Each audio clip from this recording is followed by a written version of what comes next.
Salut à tous, bienvenue sur ma chaîne YouTube d'analyse technique sur les cryptos. On va parler du Bitcoin, de l'Ethereum et on va faire 2-3 analyses sur les alts qui me semblent les plus intéressantes. Actuellement, je suis à Dubaï, donc tenez-vous prêts si jamais il y a des gens d'entre vous qui sont à Dubaï. On va sans doute faire un événement avec donc Alan en fin de semaine, début du week-end qui arrive. Donc voilà, et puis n'hésitez pas si jamais vous êtes dans le coin ou à Token 2049 de m'envoyer un petit message, ça peut toujours être sympa.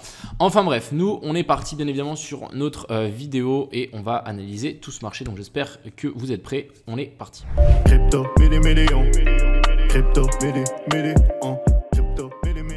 Alors, on va continuer notre analyse sur le Bitcoin. On est, comme je vous avais montré dans ma dernière vidéo, venu récupérer le bas du canal. Donc, simplement un canal parallèle qui a été tiré par les deux plus hauts. On l'a tiré ici sur le point bas. Avant, je l'avais tiré par rapport à la mèche. Je pense que c'est un petit peu trop gourmand de ma part. On doit plutôt le tirer par rapport à ce point bas ici en A. Et du coup, on est venu chercher donc notre potentiel C. Donc ici, on peut déjà peut-être se dire que notre C est trouvé. Et le fait que maintenant, on est redescendu. Et vous voyez que si on passe juste en daily, on va passer sur un autre graphique. On va passer sur celui-là. J'ai juste enlevé ça. Hop. Si on regarde, on peut voir que du coup, on est venu swept la mèche après la mèche de liquidation. Et cette mèche de liquidation, bon, on est venu swept ce lot-là. Donc en théorie, ici, on est potentiellement sur un bottom. Je dis bien potentiellement parce qu'on a toujours un monde où on vient récupérer la poche de liquidité qu'on a laissée ici. Donc vous voyez que là, on a laissé presque un equal low. Donc on a laissé deux lots plus ou moins au même niveau. On a une poche de liquidité ici. Donc pour moi ici on a deux possibilités. On a la première possibilité où on remonte un petit peu chercher zone de FVG, on n'a pas d'inversion structure et qu'ensuite on redescende et qu'on vienne récupérer ça et qu'ensuite on reparte et qu'on vienne chercher beaucoup plus haut. Ou ici c'est déjà le bottom. J'ai vu passer pas mal de gens qui montraient des petites divergences haussières qui étaient matérialisées ici. Et ici on pourrait pourquoi pas repartir surtout là. Donc ici, on pourrait largement repartir sur ces plus hauts. Donc en théorie, le Bitcoin est vraiment sur un plus bas. On peut potentiellement aller descendre de encore moins 5, moins 6%. Mais on devrait être pas loin d'un bottom ici sur ce BTC. Pour le moment, moi, si on suit ma stratégie et mes analyses techniques, etc., je n'y vois pas encore d'inversion structure. Mais c'est vrai qu'on a quelque chose d'intéressant. Vous voyez qu'ici, on a de nouveau une zone de farewell gap au-dessus. Donc on peut, je vous dis, en rebondir, faire croire à tout le monde qu'on est de nouveau haussier, faire une correction ici en A, B et puis C et ensuite continuer à s'enfoncer un petit peu plus bas. Donc bilan, on n'est pas encore aussi à 100%. Pour le mois, on peut encore redescendre et je pense que la baisse n'est pas forcément encore totalement finie, mais on commence à avoir quelque chose d'intéressant. Voilà, c'est ce qu'il faut retenir sur ce BTC. Ensuite, on va parler de l'Ethereum. Donc ici, l'Ethereum, après la prise de liquidité, on est venu chercher la zone OTE qui était laissée juste ici en dessous. Donc ça, c'est plutôt bon signe. On est venu swept le plus bas aussi. Donc pour moi ici l'Ethereum, je pense qu'on peut encore descendre un petit peu plus bas. Vous voyez qu'on laisse de nouveau une poche de liquidité juste ici en dessous. Donc pour moi ça ferait un peu de sens de descendre jusqu'ici, voire même nous swept la mèche qu'on a laissée là et ensuite on pourra repartir.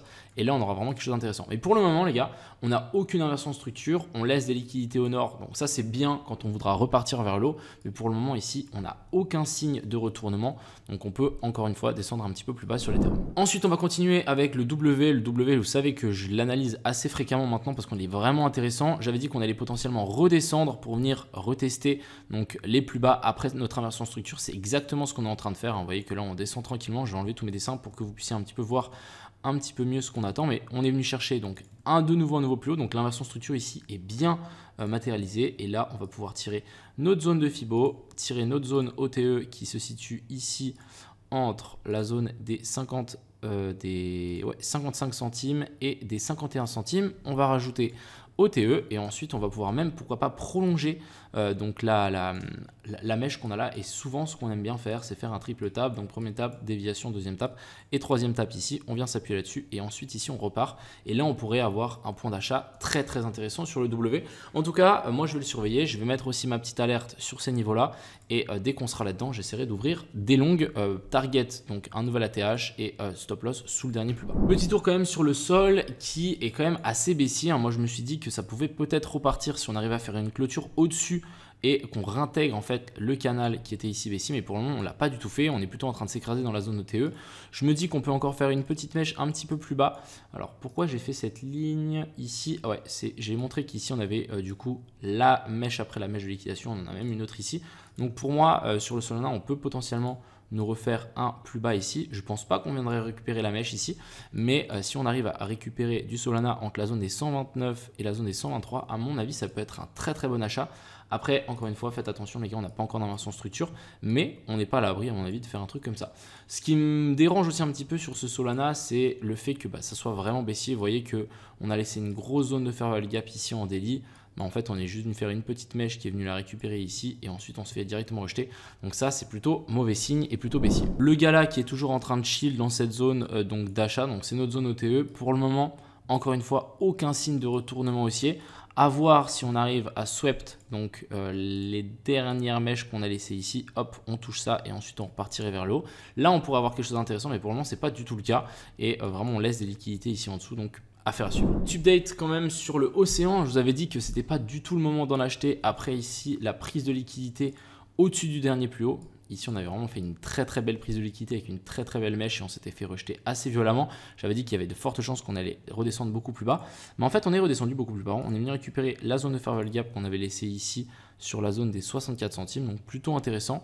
Et puis aussi, on va pouvoir tirer donc une petite zone de Fibo donc depuis le point bas au point haut. Vous voyez qu'on est venu chercher la zone OTE. Donc là, on peut potentiellement se dire ok, le océan est de nouveau dans une zone intéressante. Ça pourrait être intéressant d'en racheter un petit peu. Et on va parler du FTM. Donc le FTM, je ne sais pas si vous vous en souvenez, mais on avait une petite zone de fair value gap en daily juste ici au-dessus qu'on était venu récupérer, mais à la perfection. On s'est fait rejeter assez violemment, on est venu récupérer la poche de liquidité qu'on avait laissée juste ici. Et là, on est en train de s'appuyer sur la double zone OTE plus zone de fair value gap.